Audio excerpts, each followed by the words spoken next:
I have a Porsche 911 992 GT3. You can't get one. No one can get one, but I have one because I'm special. Look at me. Talk about me. Tell the governor to lower electricity rates or my friends and I will suddenly have plans on the night of his fundraising dinner. $160,000 MSRP, but I paid $320,000 for this used with 900 miles on it. I rule. I could have had an RS, but I know better because I know value. Everything in my life is something that no one has. My couch is made of cobalt leather. Like the watch? It's the on-screen watch that Roger Moore wore in the opening scene of Live and Let Die 1973. I still have a sealed and original packaging gold Zelda NES cart. I don't even enjoy the things that I have. I just like how you don't have them. I bribed Apple to get the next iPhone before anyone. I bought a Ford Bronco during the pandemic for $100,000. And I took photos with it. That's all I did. Look at my dick print. I bought a Ford Maverick during the pandemic for $50,000 and filled the little bed with empty Amazon boxes and just drove it around. I bought a Flipper Zero. I don't even know how to use it. I have a Monster Tube Senior, and I'm not even into that stuff.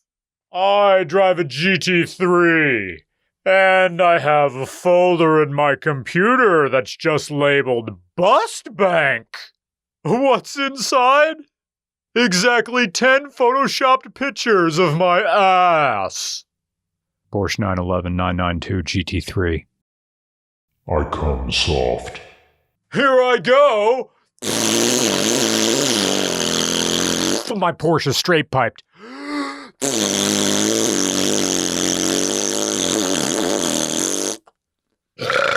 Gear shift.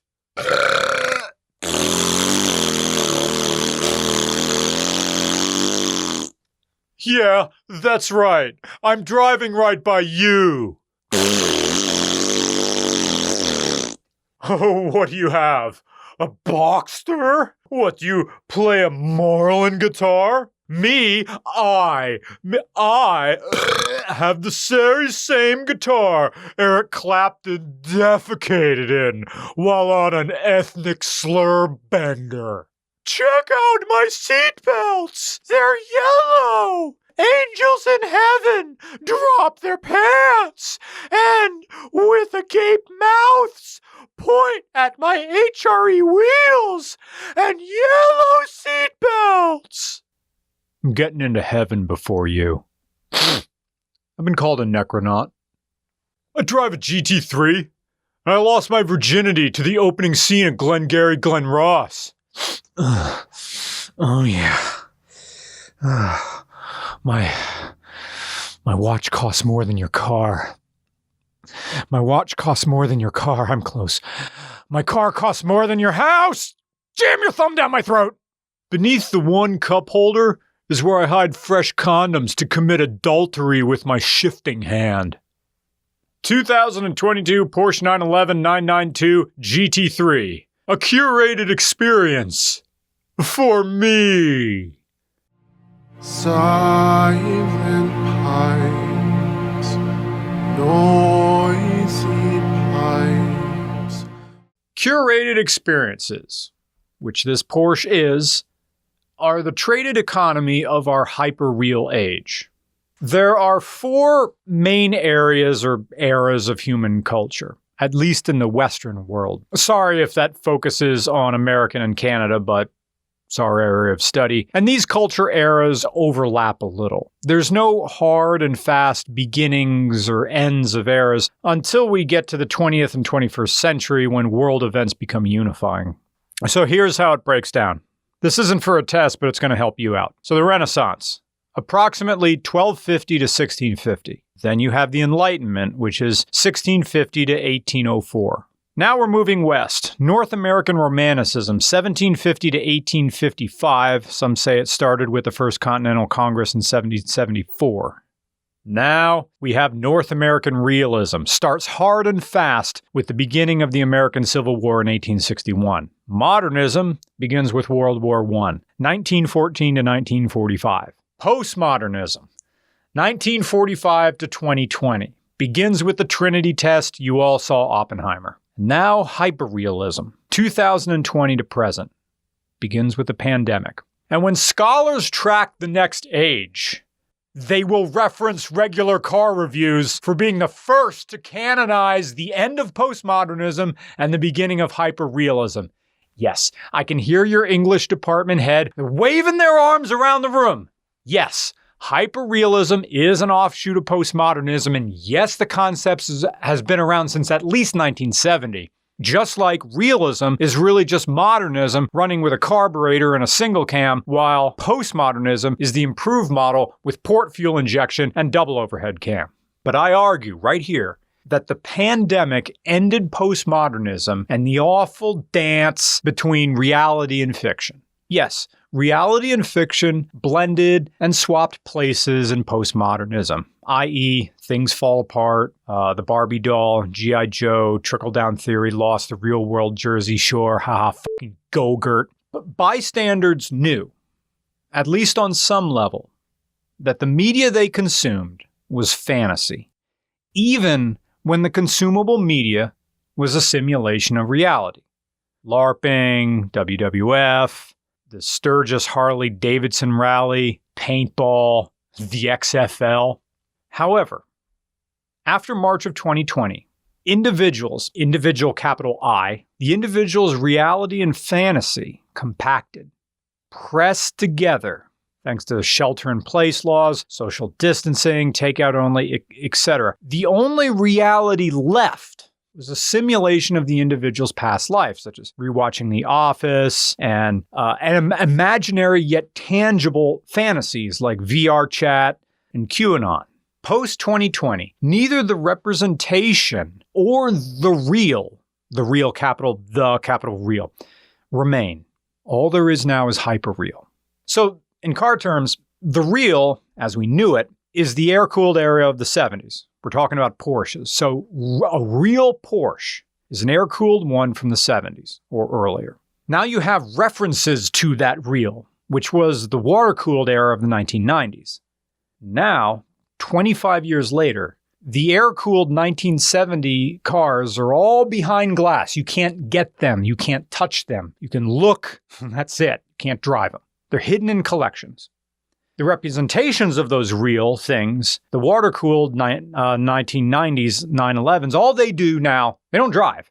They just trade hands back and forth on auction sites like so many C5 Corvettes and their dialysis-augmented owners. All that remains on the roads is this, a hyper-real reference to the original air-cooled signifier. And it all comes down to the shifter. It's better than a Honda. I finally found something that shifts better than a Honda. There you go. The shifter in this GT3 is the best feeling shifter I've ever operated, but it goes past the line of reality. It's now in the realm of hyper-reality. It auto revs up and down. The auto rev, it's matched by the computer. All skill is removed from me. I mean, you can still stall it. You can still go to jail for storming a federal building. I just stalled it. So it's real, but it isn't. But when I'm driving, I just slam it into whatever gear I want and the computer figures it out. This GT3 devours all randomness and feeling from the active manual shifting. Just like throttle by wire or torque vectoring or Bluetooth butt plugs for having sex in VR chat. I can't find a reality to enjoy with this car other than the idea of demise. It's like online hero worship. I've been doing YouTube for 10 years now. And we're fully entrenched in the area of influencers crafting online personas for clicks, views, click-throughs. They're farmers of engagement. And I've witnessed this with my eyes.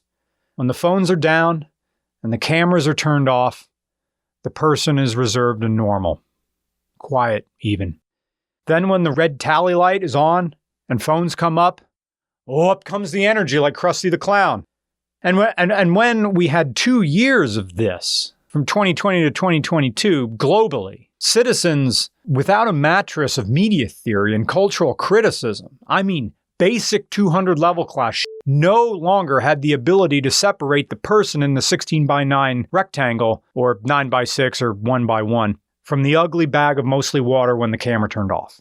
There is no differentiation between my idea of this car and a photo of it. They both do the same thing. And yet, just like so many influencers I meet that are way more successful than me and are known way better than regular car reviews, even for all the success we've had, I still don't feel cool enough to drive a GT3. Or maybe I'm not the kind of person who is ready to rattle off facts about Porsches or have a history with the brand going back to the air-cooled days. My posture isn't flat. My ass pokes out.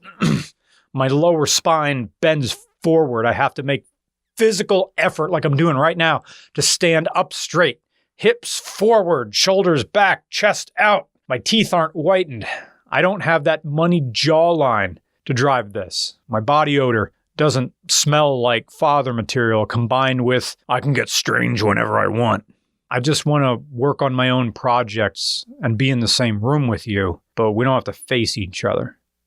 This Porsche rides like it's rolling on ball-peen hammers wrapped in office carpet. It's still gonna hurt. This chronograph is stupid. It's like the Dodge equivalent of taping your dyno sheet to your back window and just leaving it there. And it makes me feel guilty for not liking it more because it shifts like it loves you. The linkages snap together with the same satisfactory glee as snapping a bubble tape container closed for the first time. I'm saving my bubble tape for later. And later is now! The only physical gauge in front of me is the tach. Everything else is animated. And Porsche could have made the rest of the instrument panel anything they wanted, but nope.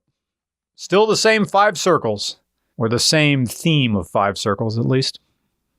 Alright, we'll give the 992 GT3 a fair shake.